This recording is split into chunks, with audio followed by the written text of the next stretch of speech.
Artak Movissian. Histoire de l'Arménie. Manuel scolaire, Erevan, 2016, édition de l'Université d'État d'Erevan. L'édition est recommandée par les conseils scientifiques de la Faculté d'Histoire de l'Université d'État d'Erevan, et de l'Institut d'Histoire de l'Académie nationale des sciences de la République d'Arménie. Le manuel a été composé sur la commande du ministère de la Science et de l'Éducation de la République d'Arménie. Publié grâce au mécénat du Fonds scientifique, éducatif et culturel Arata. Traduit de l'arménien par Aïda TCHRKHTCHYAN. Movissian Artak. Histoire de l'Arménie. Manuel scolaire. Erevan, édition UE, 2016, 120 pages. Introduction. L'année 1915 a été fatale pour l'histoire de l'Arménie, et non seulement comme celle du génocide, c'est alors qu'a pris le début d'un tournant sans précédent de notre histoire, lorsque la majorité des Arméniens s'est dispersée dans le monde entier, alors que c'est la minorité des Arméniens qui continue à vivre sur la terre natale. De nos jours aussi, 70% environ des Arméniens vivent dans la diaspora, et 30% seulement sur leur terre natale. L'un des principaux objectifs des Arméniens dispersés à travers le monde est de préserver leur identité nationale, en recevant une éducation arménienne. Malheureusement, toutes les communautés arméniennes ne possèdent pas d'école arménienne. Souvent, nos communautés sont contraintes à se contenter d'écoles du dimanche, qui deviennent des foyers d'arménianté où se réunissent les enfants arméniens vivant loin de leur patrie, pour retrouver leurs origines et leur identité nationale. Toutefois, ce n'est pas à cela que se limite le problème. Souvent, les écoles du dimanche de nombreuses communautés manquent d'instituteurs et de manuels. Ce problème et bien d'autres encore ont été soulevés lors de la 4e conférence éducationnelle pan-arménienne, organisée en 2010 par le ministère de l'Éducation et de la Science de la République d'Arménie. C'est là que j'ai eu l'honneur de représenter l'Université d'État d'Erevan. L'une des principales questions soulevées par la conférence a été celle des manuels d'histoire d'Arménie. La rédaction de manuels pan-arméniens d'histoire a été examinée de nombreuses fois au cours des dernières années. Manuel pan-arménien ne signifie nullement un manuel qui deviendra obligatoire pour toutes les écoles arméniennes. Il s'agit d'élaborer une idéologie et des principes unifiés, afin que les enfants arméniens qui grandissent dans tous les pays du monde prennent connaissance de leur histoire d'après les mêmes critères d'authenticité. Tenant compte de l'expérience de rédaction de manuels pour les écoles d'Arménie et de la diaspora, plusieurs instituteurs de la diaspora, ainsi que le département de la diaspora du ministère de l'Éducation et de la Science de la République d'Arménie, m'ont recommandé d'écrire un manuel d'histoire pour les écoles du dimanche de la diaspora. Le manuel a été préparé et publié en 2011 aux frais du ministère de l'Éducation et de la Science de la République d'Arménie. De nombreuses lettres d'appréciation et d'encouragement ont été reçues. Elles posaient deux principaux objectifs, a. Créer la version arménienne occidentale du manuel en orthographe classique, b. Traduire le manuel en langue étrangère, pour les Arméniens non arménophones. Compte tenu de l'importance du problème, le ministère de l'Éducation et de la Science de la République d'Arménie a inclus dans ses programmes de l'année 2012 la création de la version arménienne occidentale du manuel, en orthographe classique. De même, la version russe du manuel a été préparée et publiée en 2013. La traduction de manuels en anglais, français, espagnol, allemand et dans d'autres langues a été mise à l'ordre du jour. La présente édition est la réalisation de la version française du manuel, grâce au mécénat du Fonds scientifique, éducatif et culturel Arata. Le manuel est divisé en 5 parties selon la périodisation de l'histoire de l'Arménie. A. La période la plus reculée, jusqu'à l'an 331 avant Jésus-Christ. Ce qui correspond à la période de l'Orient ancien de l'histoire universelle. B. La période ancienne, de l'an 331 avant Jésus-Christ. Jusqu'à l'an 301, ce qui correspond à la période d'hellénisme de l'histoire universelle, et se termine avec la proclamation du christianisme religion officielle en Arménie. C. La période médiévale, de l'an 301 jusqu'au milieu du XVIIe siècle, qui dure de la proclamation du christianisme religion officielle en Arménie jusqu'au XVIIe siècle, époque où la lutte de libération nationale du peuple arménien devient plus active. D. La nouvelle période, du milieu du XVIIe siècle jusqu'en 1918, qui commence avec l'essor de la lutte de libération nationale du peuple arménien, et se termine avec la restauration de la souveraineté en 1918. E. La période moderne, de 1918 à nos jours, qui est la période républicaine de l'histoire de l'Arménie. Le présent manuel est prévu pour les élèves des classes supérieures des collèges et ceux des lycées, de 14 à 18 ans, bien qu'il puisse être utilisé comme livre d'agréable lecture pour les lecteurs de tous les âges. Le manuel est richement illustré, ce qui rendra plus intéressante l'initiation à l'histoire de notre pays, et de notre peuple. Le manuel contient de nombreuses cartes qui aideront à apprendre la géographie historique de l'Arménie. Nous voulons espérer que ce manuel et d'autres du même genre l'initieront non seulement aux épisodes héroïques et aux succès politiques de l'histoire du peuple arménien, mais aideront aussi à comprendre les raisons des fautes du passé et contribueront à construire l'avenir en évitant de nouvelles erreurs. Partie la période la plus reculée partie. 1. La patrie des Arméniens. Le plateau arménien. La patrie des Arméniens est le plateau arménien. C'est le territoire géographique sur lequel le peuple arménien a ses origines, où il a vécu et œuvré pendant des millénaires, pour créer son histoire et sa culture. Il occupe la majeure partie des terres se trouvant entre les mers Noires, Caspienne et Méditerranée. Se basant sur la réalité historique, au XIXe siècle, les scientifiques européens l'ont nommé plateau arménien. Le plateau arménien se trouve entre l'Asie mineure et le plateau iranien, voisinant au sud avec la Mésopotamie, au nord avec la mer Noire et le bassin de la Koura. La superficie du plateau arménien est d'environ 400 000 km². L'altitude moyenne du plateau arménien est de 1500–1800 mètres au-dessus du niveau de la mer. À cause de sa hauteur par rapport aux terres environnantes, il a été nommé île montagneuse. Le plus haut point du plateau arménien est le sommet du mont Massi, le Grand Ararat, 5165 mètres, d'où commence, et s'étire vers l'ouest la chaîne de montagnes dite dense arménienne, séparant le plateau arménien en deux parties nord et sud. Au sud, le plateau arménien est transformé en forteresse naturelle par les chaînes de montagnes du Taurus arménien, du Massius, Massion et de Cordova. Au sud-est, par les montagnes Arménakan, Garadag.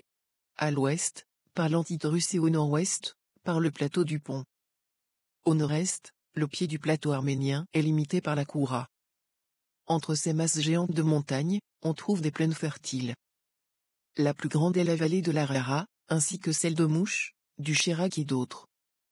Le plateau arménien est très riche en ressources d'eau. Le plus grand des lacs arméniens est le lac Tourmia, anciennement nommé mer Kapoutan, dans l'eau extrêmement salée, duquel aucun poisson ne peut vivre. Le deuxième par sa superficie est le lac de Van, anciennement nommé mer du pays Nayari, lac salé, ou mer Benounia, sur lequel il y a aujourd'hui 4 lacs, l'île d'Agtamar étant la plus connue. Ce lac est également salé, et seule une variété de poissons y vit, le tarek. Le seul des grands lacs, dont l'eau est douce, où vivent de nombreuses variétés de poissons, et qui se trouve sur le territoire de la République d'Arménie, est le lac Sevan, anciennement nommé mer de Guégam ou Guégarkounia. Il y avait une île sur le lac, qui s'est transformée en presqu'île à la période soviétique à cause de la baisse des eaux. Le plateau arménien est riche en lacs de superficie moyenne et petite. Le lac Ussisaïn, actuellement Tchelder, celui d'Ardjishak, Ardjak, actuellement Erchek, de Tzovk, actuellement Hazar, de Parvana, etc. De nombreuses grandes rivières de l'Asie antérieure ont leur source dans le plateau arménien. L'Euphrate, le Tigre, l'Arax, Erask, la Koura, le Djorok, le Ali, le Djahan. Elles se jettent dans la mer Caspienne, la mer Noire, et la mer Méditerranée. En Arménie, l'Euphrate est formé de 2 bras, occidental et oriental, Aradziani. Le Tigre a la même forme, dont le bras oriental est également nommé Djerm. Depuis les temps les plus reculés, le plateau arménien est connu pour la richesse de sa flore et de sa faune, ainsi que pour ses nombreux minerais. Les principales divisions administratives de l'Arménie historique. Les Arméniens nomment leur patriaïque, ou Ayastan. Les étrangers la nomment aussi Arata, Arara, Urartu, Arman, Armina, Armenia, Hermanistan, Kouti, Nayari, Somketi, etc. Toutes les formations étatiques arméniennes, excepté le royaume arménien de Cilicie, se sont trouvées dans les limites géographiques du plateau arménien.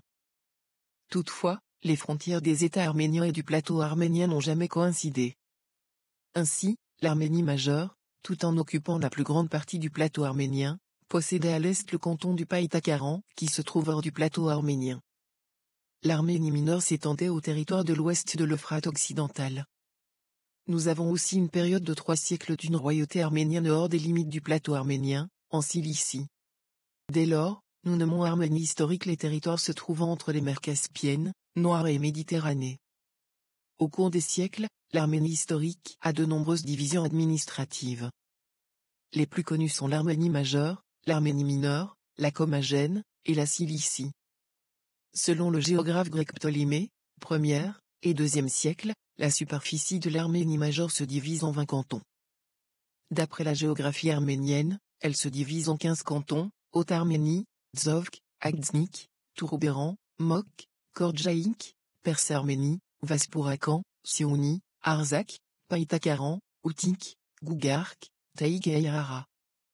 Les cantons, à leur tour, se divisent en provinces, dont le nombre total est d'environ 200. La frontière naturelle de l'Arménie majeure, et de l'Arménie mineure, est l'Euphrate occidental. Au sud, l'Arménie mineure occupe la région de Malatya, ayant comme frontière sud les sommets du Taurus arménien, et au nord, selon l'auteur grec Strabon, 1er siècle avant Jésus-Christ, 1er siècle, elle arrive jusqu'à la mer Noire, incluant Trébizonde, et Parnakia. La Commagène, Kamak, Koumaka, Koumouk, se trouve à l'extrémité sud-ouest du plateau arménien, au pied sud du Taurus arménien, limité à l'est par l'Euphrate. C'est une petite royauté indépendante au 2e millénaire avant Jésus-Christ. À l'époque de la royauté de Van, Urartu, Arara, étant l'allié de cette dernière. À l'époque des Ervandides, Orontides, jusqu'à l'an 201 avant Jésus-Christ. Elle fait partie de l'Arménie, puis, à partir de l'an 163 avant Jésus-Christ. Et jusqu'à l'an 72 de l'ère chrétienne, elle est une royauté arménienne indépendante, sous le pouvoir d'une branche des Ervandides. L'Arménie cilicienne se trouve sur la rive nord-est de la mer Méditerranée, limitée au nord par les monts du Taurus cilicien, et à l'est par les montagnes de la Manus. Au nord-est, la Cilicie voisine avec la Commagène. Malgré la présence arménienne en Cilicie, depuis les temps les plus reculés, la Cilicie ne devient une principauté, puis une royauté arménienne, qu'au XIe et XIVe siècle. Par la suite aussi, elle reste l'une des régions arméniennes importantes, qui, après le génocide, en août 1920, est proclamée République arménienne par les Arméniens survivants et les autres chrétiens de la région. La superficie de l'actuelle République d'Arménie constitue environ 30 000 km², alors que le territoire des régions libérées de la République d'Artsakh est de 12 500 km². L'Ara se trouve sur le territoire des cantons de l'Aïrara, de la Siouni, du Gougark et de l'Outik, alors la République d'Artsakh occupe le territoire de l'Arzakh, de la Siouni, et de l'Outik de l'Arménie majeure. 2. L'origine du peuple arménien. Quelle est l'origine du peuple arménien? Quand s'est-il formé en tant qu'unité ethnique indépendante, et depuis quelle époque est-il mentionné dans les œuvres écrites les plus anciennes? Pour apprendre les réponses de ces questions, ayons d'abord recours aux traditions inscrites aux siècles anciens et médiévaux, puis aux données de la science actuelle sur l'origine du peuple arménien. Les légendes traditionnelles relatives à l'origine des Arméniens. Toute une série de légendes traditionnelles consacrées à l'origine des Arméniens a été inscrite aux siècles anciens et médiévaux.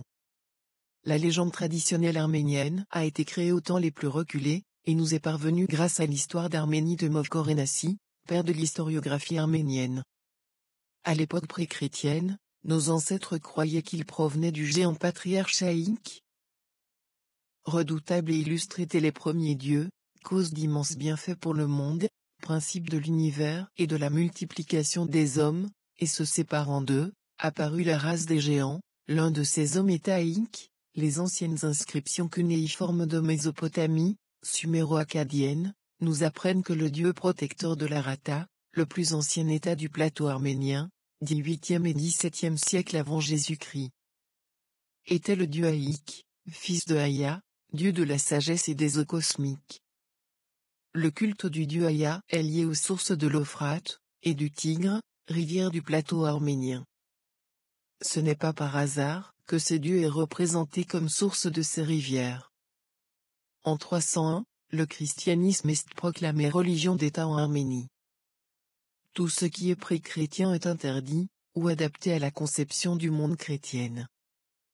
D'après le livre de la Genèse, le premier livre de la Bible, tous les peuples sont les descendants des 3 fils du patriarche Noé. Japheth, Cham, et se mène dans ces conditions, la légende traditionnelle pré-chrétienne de l'origine des Arméniens est adaptée à la Bible. Une nouvelle tradition s'est formée, selon laquelle le patriarche Haïk serait le descendant du fils Japheth de Noé. Dans la Bible, Togarma est considéré l'ancêtre éponyme de l'une des plus anciennes formations étatiques arméniennes. La maison de Togarma, qui se trouvait dans le bassin supérieur de l'Euphrate, et qui est mentionnée dès les 20e et 18e siècles avant Jésus-Christ. C'est de là que proviennent les dénominations japhétiques, togarmiennes, et nation togarmienne, données aux Arméniens dans les sources écrites du Moyen Âge. Dans les nouvelles traditions christianisées de l'origine des Arméniens, les Arméniens sont également considérés comme le peuple autochtone du plateau arménien, qui est leur patrie, et la protopatrie du reste de l'humanité. L'épopée de Haïk-Ibal est une partie importante de la tradition de l'origine du peuple arménien. Elle reflète le conflit long de plusieurs siècles de la Mésopotamie ancienne, et du plateau arménien. Selon la tradition, c'est du jour de la victoire remportée par le patriarche Haïk sur le tyran Bal, que les Arméniens instaurent le calendrier original arménien. Selon les calculs de Léon Salichan, cela remonte au 11 août de l'an 2492 avant Jésus-Christ. Il existe d'autres calculs également. Selon la tradition arménienne, c'est d'après Haïk que notre peuple est nommé Haï et notre pays Haïk, ou Ayazdan, tandis que les noms Harmonia, du pays, et Armène, de la nation proviennent du nom Aram, de l'un des descendants du patriarche Haïk. De nombreux toponymes du plateau arménien ont leur origine, dans le nom de Haïk, et de ses descendants les Haïkasiens. Aramaïs aurait donné Armavir, Eraste, Erask, Larax, Chara, la province du Chirac, Armatia, le mont Massi, et la province de Massiessot, Guégam, la mer de Guégam, ou Guégarkounia, le lac Sevan, et la province du Guégarkounik, Sissak, le canton Sissakan, la Siouni, Ara-le-Beau, le canton d'Ayurara. Les traditions grecques, hébraïques, géorgiennes, et arabes parlent également de l'origine des Arméniens. Les Arméniens y sont toujours présentés avec des qualités positives accentuées. Être leur compatriote est souhaitable, et considéré comme un honneur. On trouve la même chose dans un certain nombre de traditions de peuples européens, qui mettent leurs origines en relation avec l'Arménie.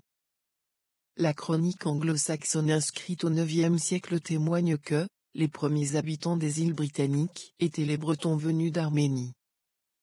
D'après la chronique bavaroise, la chanson d'Hainaut, la chanson de Roland, et d'autres sources médiévales, les Bavarois ont également leurs origines en Arménie, où Noé est descendu du mont Ararat. Les Basques, lient aussi leur origine à l'Arménie. Les légendes, bilines, russes conservent d'intéressantes mentions en relation avec l'Arménie. Le géant Ilya Mouromets, l'un des héros préférés des Russes, qui y est loué, tient sa force de son frère Énès Sviatozor, venu des monts de l'Ararat.